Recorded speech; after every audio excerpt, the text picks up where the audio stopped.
అందరికీ నమస్కారం. నా పేరు అవధానం సుధీర్. తెలుగుదేశం పార్టీ తిరుపతి జిల్లా తెలుగు యువత ఉపాధ్యక్షుని. మరి సూలూరుపేట నియోజకవర్గం నాయుడుపేట ప్రాంతం.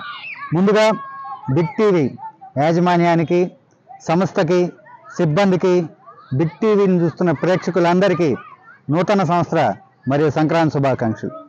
మరి మా నియోజకవర్గం సూలూరుపేట నియోజకవర్గంలో చూస్తే గత 5 సంవత్సరాలు 4 సంవత్సరాలు ప్రభుత్వం అధికారంలోకి వచ్చిన తర్వాత అనేక అంశాలు మరుగున పడిపోయారు. మరి సూలూరుపేట నియోజకవర్గం అందరికీ తెలుసు, సతీష్ ధావన్ స్పేస్ సెంటర్ షార్లో ఎంతో పేరు ప్రఖ్యాతిగాంచింది. మరి అదేవిధంగా పులికాటి లేక్, సరస్సు తీరం, నేలపట్టు వంటి పర్యాటక ప్రాంతం, అదేవిధంగా చెంగాలమ్మ దేవస్థానం ఆధ్యాత్మిక నగరం. ఇలా సూలూరుపేట నియోజకవర్గంలో ఈ 3 ప్రాంతాలు మూడిటి వల్ల పర్యాటకంగా ఎంతో అభివృద్ధి చెందింది. మరి ఇదే సూలూరుపేట నియోజకవర్గంలో కొన్ని సమస్యలు ప్రభుత్వం పట్టించుకోకపోవడం వల్ల అవి మరుగున పడిపోయాయి.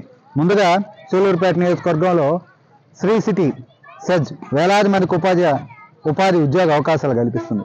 మరి అలాంటి శ్రీ సిటీ సెజ్లో స్థానికులకు అవకాశాలు కనిపించట్లేదని ఇక్కడ ఉన్నటువంటి లేబర్ సంస్థలు కానీ, పలు పార్టీలు కానీ, ప్రజా సంఘాలు కానీ ఎన్నోసార్లు మొరపెట్టుకున్నాయి. మరి వాళ్ళకి కూడా న్యాయం జరగలేదు. అదేవిధంగా మేనకూరు సెజ్, మరి ఎన్నో కంపెనీలు ఇక్కడ చిన్న తరహా పరిశ్రమల నుండి కుటీర పరిశ్రమలు, పెద్ద తరహా పరిశ్రమల వరకు నెలపడి ఉన్నటువంటి మేనకూరు సెజ్లో కూడా స్థానికులకు ఉద్యోగ అవకాశాలు అంతంత మాత్రంగానే ఉన్నాయి. మరి 2 ప్రాంతాల్లో చూస్తే ముఖ్యంగా మేనకూరు సెజ్ ప్రాంతంలో భారీ వాహనాలు రోజు వెళ్తుండడం వల్ల రోడ్లు అధ్వానంగా తయారయ్యాయి. మరి ఆ రోడ్లు కూడా స్థానిక ప్రభుత్వం కానీ మేనకూరు సెజ్తో కలిసి వాళ్ళ దగ్గర నిధులు తీసుకొని అభివృద్ధి చేయలేదు. మరి ఇటువంటి ప్రాంతంలో వాహనాల వల్ల పెద్ద వాహనాల్లో యాక్సిడెంట్లు అయ్యి అనేక మంది ఇబ్బందులు పడ్డారు. ట్రామా కేర్ సెంటర్ ఏర్పాటు చేసి మరి ఆరోగ్యపరంగా ఏదైనా యాక్సిడెంట్లు అయితే వెంటనే వాళ్ళకి వైద్యం అందించే సంస్థను కూడా ఎక్కడ ఏర్పాటు చేయాలి. కానీ దాని విషయంలో కూడా ప్రభుత్వం ఉదాసీనంగా వ్యవహరించింది. మరి అదేవిధంగా పూడికతీత తడ మృత్సకార గ్రామాలకి, మృత్సకార ప్రజలు ఈ నియోజకవర్గంలో ఎక్కువ మంది దాని మీద జీవనోపాధి కలిగి ఉన్నారు. మరి దాని మీద కూడా ప్రభుత్వాలు పూడికతీత మీద కూడా పెద్దగా దృష్టి సాధించలేరు. మరి అదేవిధంగా అదే సంఘటనకు సంబంధించి జాలర్ల మధ్య, తమిళనాడు ఆంధ్ర సరిహద్దు ప్రాంతాల్లో ఉన్న జాలర్ల మధ్య కూడా అనేక వివాదాలు అనేది ఏర్పడున్నాయి. మరి అదేవిధంగా ఓజిలి మండలం దగ్గర కానీ, పెలకూరు మండలం కానీ, దొరవారి సత్రం కానీ, తడ కానీ, ఇలాగ నియోజకవర్గంలో ఉన్న అన్ని మండల కేంద్రాల్లో గ్రామాలకు వెళ్ళే రహదారులు చాలా అధ్వానంగమైన పరిస్థితి ఉంది.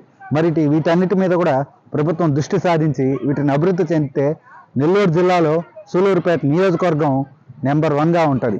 ఎందుకంటే నాయుడుపేట ప్రాంతం కోడెల్లో తిరుమలకు వెళ్ళేదానికి కానీ, మరి ఇదే విధంగా వ్యాపార కేంద్రం చెన్నైకి వెళ్ళేదానికి కానీ, మరి అదేవిధంగా ఆరోగ్యానికి సంబంధించి ఇంకేదైనా వ్యాపార అవసరాల మీద నెల్లూరుకు వెళ్ళేదానికి కానీ కోడలుగా ఉన్నటువంటి నాయుడుపేట ప్రాంతం. మరి నాయుడుపేట ప్రాంతాన్ని జిల్లా హెడ్-క్వార్టర్గా కూడా చేయాలని అనేక సార్లు విన్నపాలు కూడా ఇచ్చారు.